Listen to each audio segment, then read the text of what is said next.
Now, the second opening speaker today is David Bent.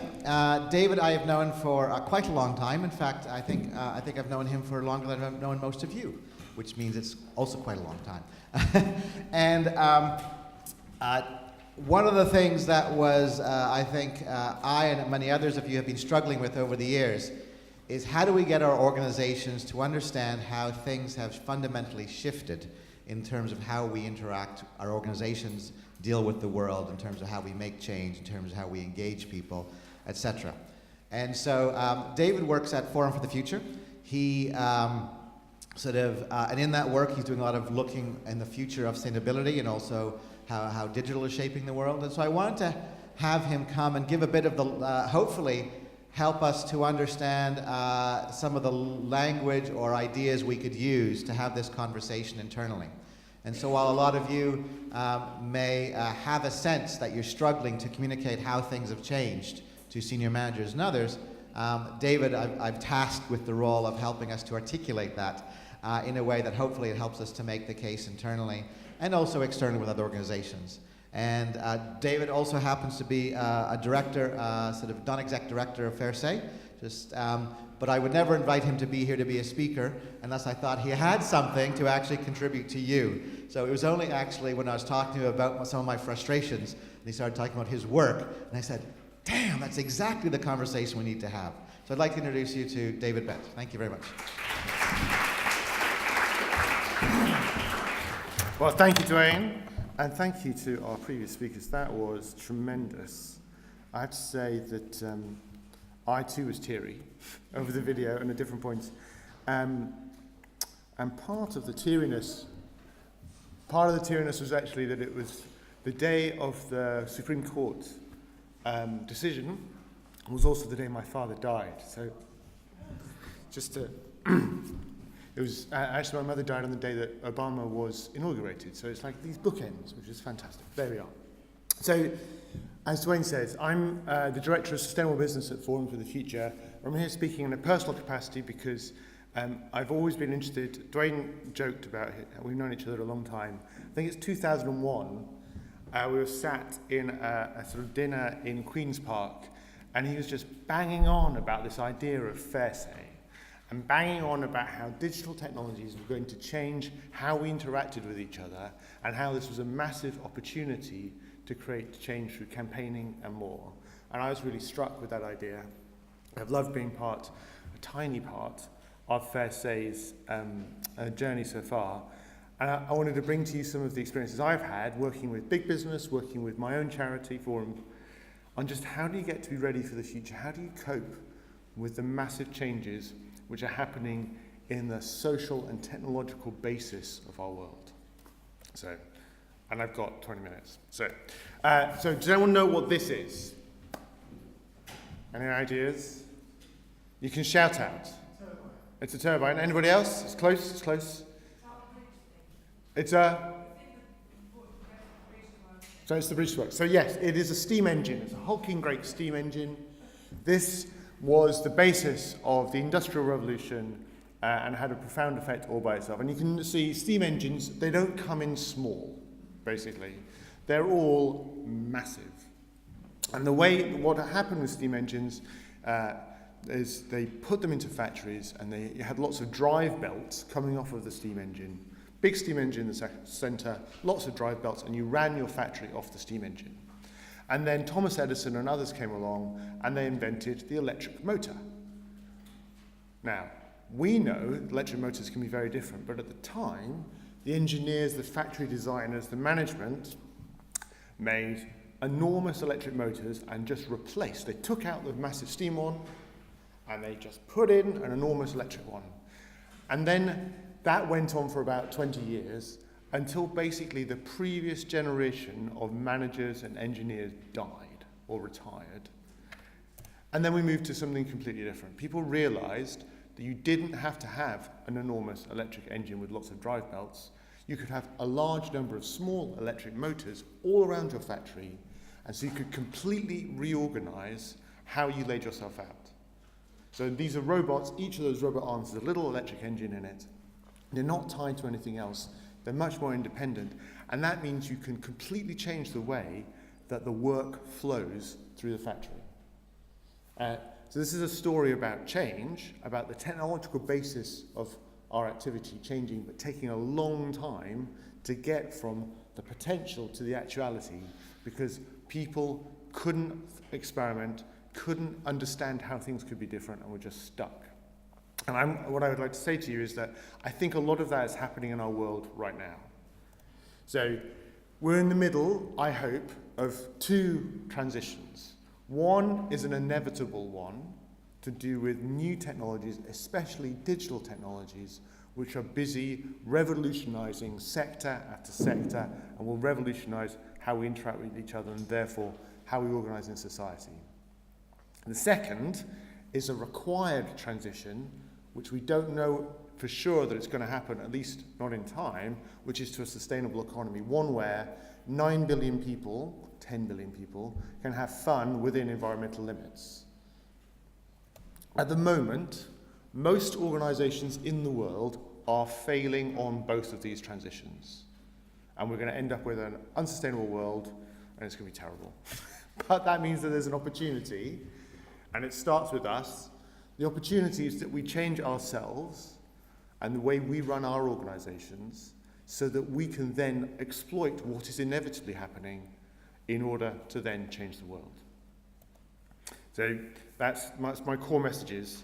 So what's going on in this corporate sustainability? And by the way, when I mean sustainability, I don't just mean climate change, as crucial and vital as that is. I also mean equality, I also mean poverty, I also mean all sorts of social issues as well. So last year was something of a banner year in the world of sustainable development. We've got the Sustainable Development Goals there. There are 17 headline goals, 169 targets. These include things, number one, abolishing extreme poverty everywhere by 2030. There's another one which is to do with removing inequality and so on. They're massively important. They came out of a 2 or 3 year process between governments, business, civil society, and crucially, compared to the Millennium Development Goals, they are universal. So they don't just apply to developing countries, they also apply to developed countries. The UK has signed up to it. The UK has said it's going to deliver them, as has Germany, as has France, and so on. Another banner from last year is COP21, the Paris Agreement on Climate Change, which is, for the first time ever, committed us to try to keep to 1.5 degrees above pre-industrial temperatures and try to stay well below 2 degrees. I'm here to tell you, unfortunately, the science says 1.5 degrees is only possible, in the words of a Cambridge professor I was talking to, only possible on the period of millennia. So we'll be able to we'll have to be able to get back down to 1.5 degrees in about 5,000 years' time, right? However, keeping underneath 2 degrees is still just about possible, and there's a massive, massive risk, an existential risk to our civilization about going through that 2 degree barrier. And so the Paris was very important for providing a signal that we need to change that. There are leading companies like Unilever. I happen to work with Unilever. They're not pure as the driven snow by any means, but they have big efforts on gender empowerment and actually on things like climate change. They're going to get out of coal by 2025. And then there's collaborations, the one I've got there, Business and Sustainable Development Commission is an effort to galvanize more and more business behind delivering the SDGs, the Sustainable Development Goals. So there's lots of leaders, there's lots of effort, there's lots of meetings, but it isn't enough. We're definitely not on track to a sustainable world, even though those efforts are changing. So I've been at Forum for 13 years. For the last 30 years or so, a lot of the effort to create a sustainable future has been dominated by incumbent businesses, big businesses, and that's whether it's someone like me who's working in partnership with business or someone like Greenpeace who have been campaigning against. They've usually been campaigning against the Nike or somebody. So going after the incumbents. A lot of the efforts have been incremental and disappointing. A lot of the innovation people talk about is about products and services, so it's quite minor. And it's still within the frame of we can maximize profits and that will still be good enough. And I think what's emerging, what's changing in the world of sustainability, corporate sustainability, is that it's new entrants who are making the most difference.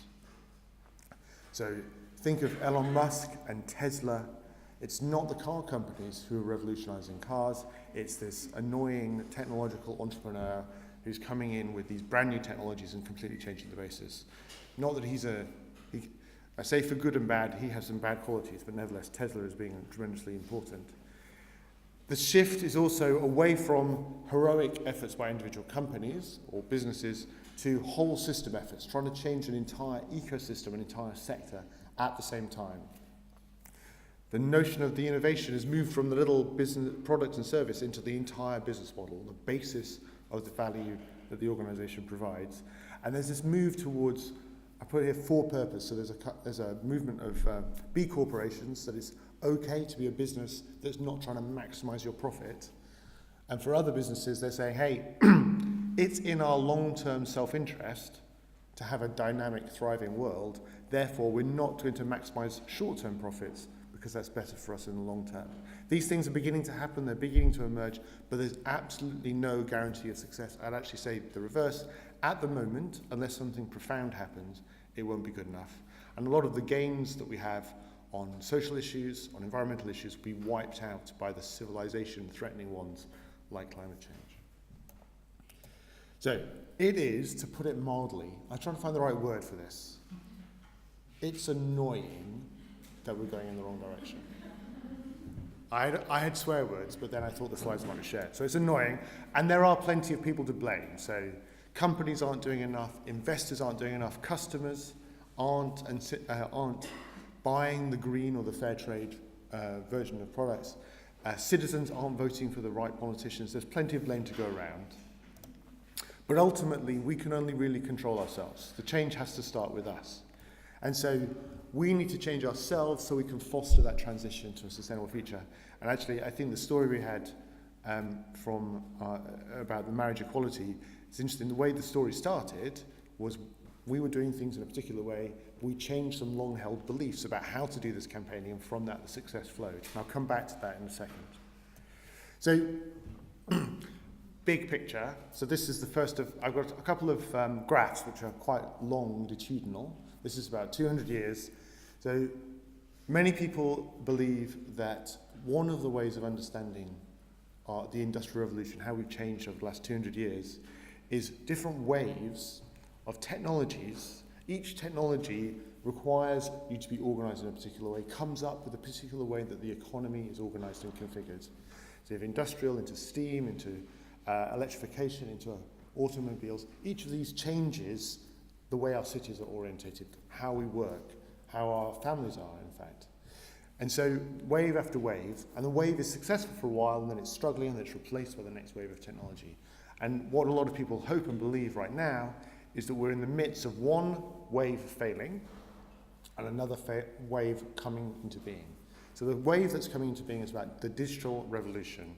It's about artificial intelligence, robots, digital platforms. All of these things will be profoundly affecting how we are organized in society. And so what's fading away is what we're used to, what our organizations are built out of and assume in their core, that information can be centralized, it can be controlled, that your competitive advantage can be in your intellectual property, and somehow you'll be able to keep that to yourself. You can keep secrets. All of these things are ideas that are built heavily into our ways our organizations are organized. And also you can do things in silos. And what's coming is a much more diffuse. Information will be roaming free. What will be important is your capacity to make sense of it. And that will be organized as networks, not as silos. And I think we can share the slides, by the way, so if people are taking photos, I'm perfectly happy to put them up onto the website. And what's interesting here is there's a parallel between the steam engine on the one hand, which sat in the center of the factory and controlled everything, and the electric motor on the other, which was distributed around the factory.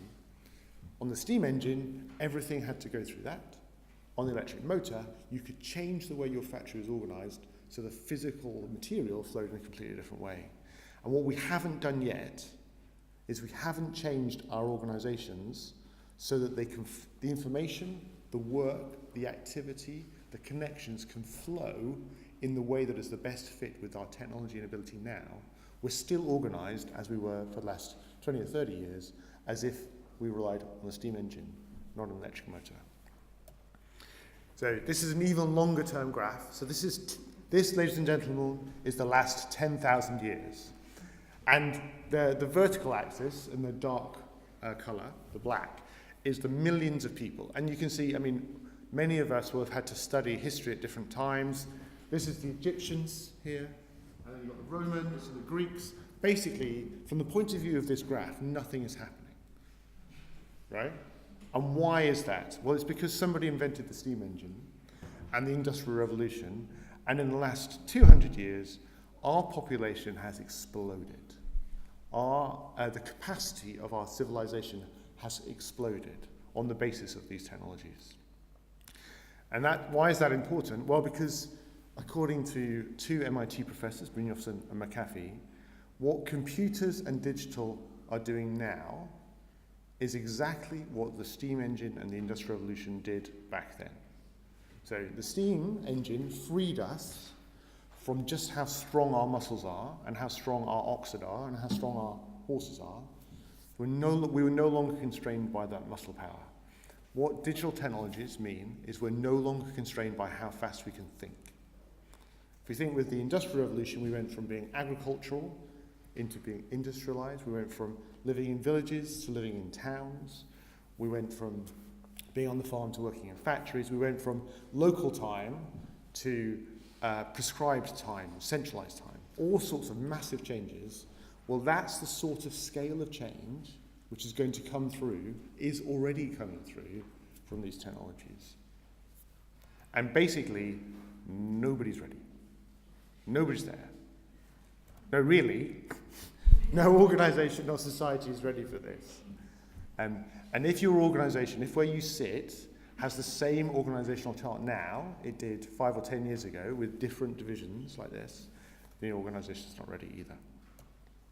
But this two things actually is an opportunity, because we know there's a status quo which is definitely unsustainable. We know that status quo is struggling and will fade away. And we have this emerging order.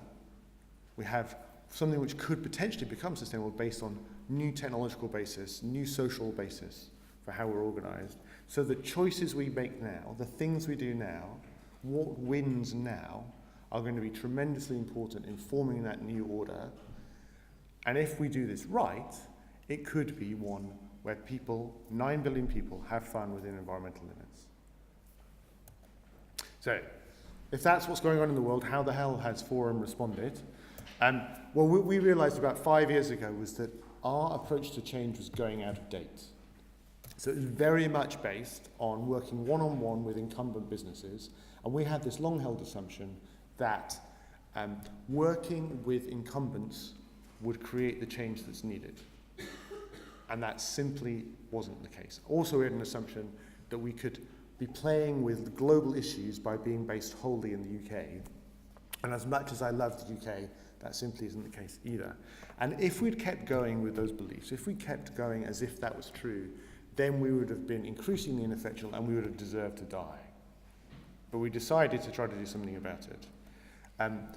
This slide has far too many questions on it, but by sharing it later, you'll be able to see we went through a process of asking ourselves some tough questions. So how the hell do we think change really happens?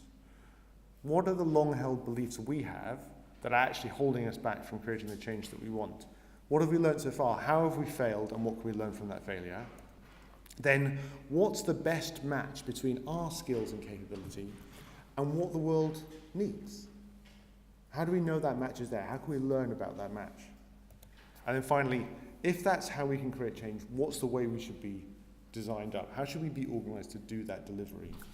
What skills and resources do we need access to, which perhaps we don't have now? How do we get access to them? Do we need to grow them in-house? Do we need to have a network and so forth? So we're definitely not there yet. I'm not here claiming that Forum is some perfect organization. We have bumps, we have troubles, we have failure. I realized last night we had the sort of pre-open space preparation and said there's always a session on failure at the ECF. So I would say that Forum has plenty of things to put in that bucket. But we've been trying to bounce, we're trying to transition from, in the first part of my time in Forum, based on one-on-one working. That's definitely a way to create change.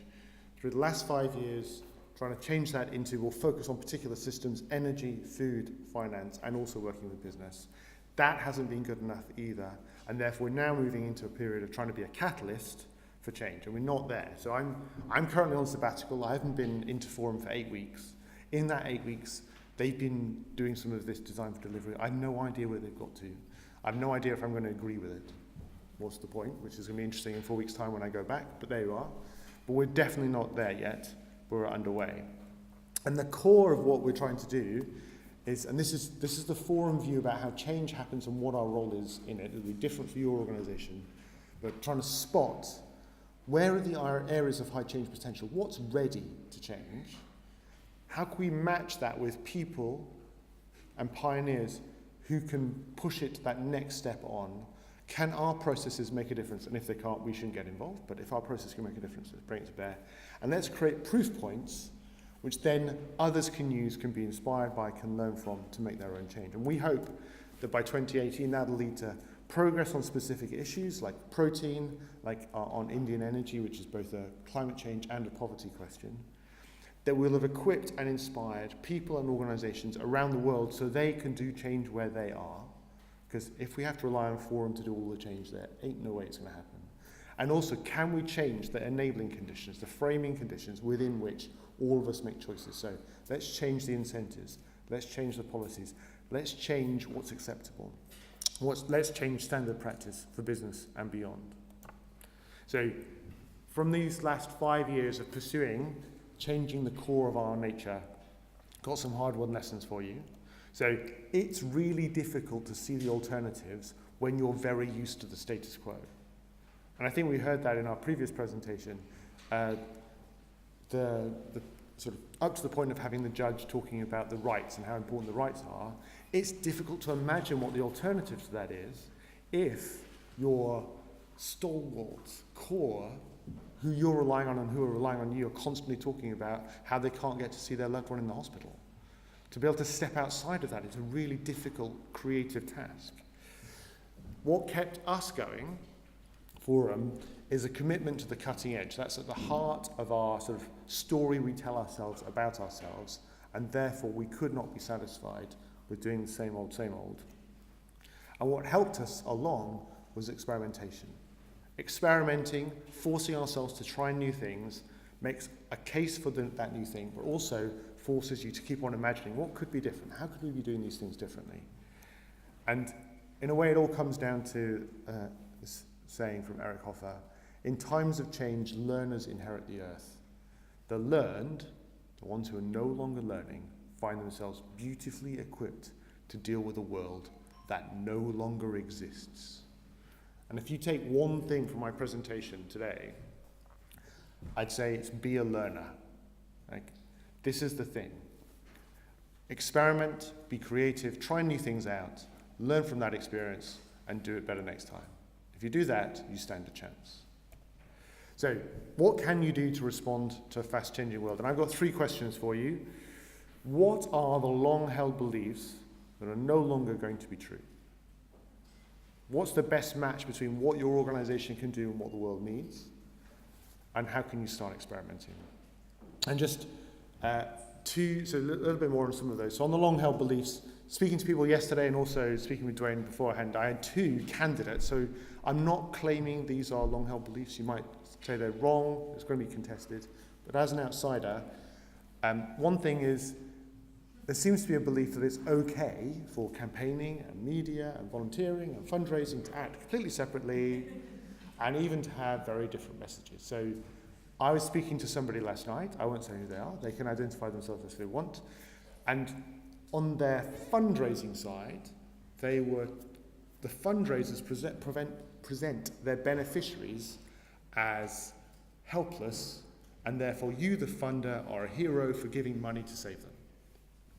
On the other hand, the campaigners are working to make those beneficiaries feel and act and be perceived as having self-worth, being able to look after themselves, and being able to activate themselves, and not needing help. So those 2 messages are in utter conflict with each other. And the organisation, unbeknowingly, nobody set out to do this, But this organisation is undermining its own effectiveness by operating like that. And there's another sort of long-held belief, and this I personally experienced in the world of corporate sustainability. It's better for my organisation to do things by itself than to act coherently on the big picture. So I'm currently trying to organise a dinner next week with other organisations who are in the pro-sustainability corporate space, so that we can not tread on each other's toes, so we can have a coherent message to business about what we want from them, rather than continuously getting in each other's way. We can compete, that's fine. We don't have to collaborate. This isn't about some tight-knit, highly bureaucratic series of meetings. It's more, let's have a coherent approach across a broad movement and create more change that way, rather than just scattergun. I actually had another one from the previous presentation, which it seemed like the long-held belief there, and you'll correct me if this is wrong, but I can tell my audience what to think, and it will work. That seemed to me to be the core long-held belief, which they very courageously, very creatively stepped out of. That is an incredibly difficult thing to do, but I would encourage all of you to ask yourself, are you acting as if I can tell my audience what to think and it will work? Because if you are, you might need to think about that. Okay.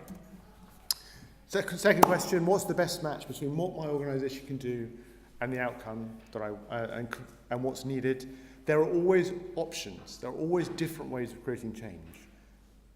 How do you know the one you're currently using is the best one? Have you tried out the other ones? How are you evaluating them? How have you generated the list of options that you're using? Have you really explored it? And that's where experimentation comes in. So there's too much on this slide, but have you set yourself up? If you're doing an experiment, set yourself up to learn. During it, be agile, and afterwards, really evaluate. How could we have done things better? How could we do better things? And as long as you take the lessons and put them into practice, then that is a good failure. There is such a thing as good failure. Bad failure is where you just keep doing the same old thing again and again, regardless of the result. So those are the questions. So when it comes to responding to a fast-changing world, we're in the middle of these two transitions. One is about the sort of socio-technical basis of our society. The other is the need to be sustainable. At the moment, organisations are failing on both, but that's an opportunity. Because if we can change ourselves to use the inevitable, then we can change the world. And I just wanted to end, there's an interesting parallel actually in what I'm about to say and one of the messages also from the previous presentation. So we had the steam engine, and I told you how the story here is basically wasted decades after the invention of the electric motor, where they just treated it like a steam engine and stuck it back in. And we don't have decades to waste. So the task of our generation, I would say, is putting the world on a sustainable footing, and that could be on environmental issues, which I approach and I'm interested in because of the social justice. Climate change is going to affect the poorest and the people who had least to do with causing it the most. It is utterly, utterly unjust. Or it might be that what floats your boat is gender equality and other things which are tremendously important. But we have a limited amount of time on a number of these issues, and we have to reverse course on a number of these things. We have to do it now. We have to be the generation that puts the world on a sustainable footing. So my question to you is, are you the one who's going to change how things are done in your organisation? Because campaigning and the things around campaigning and what your organisations do is tremendously important in getting us to a better world. Because we need all of you to be amazing, basically, and your colleagues. We need you to inspire your colleagues to be amazing, and their colleagues, and their families, and so on, if we're going to succeed in this, if we're going to create a better future for everybody, which I tremendously hope we can do, and fervently believe you can help with. Thank you very much.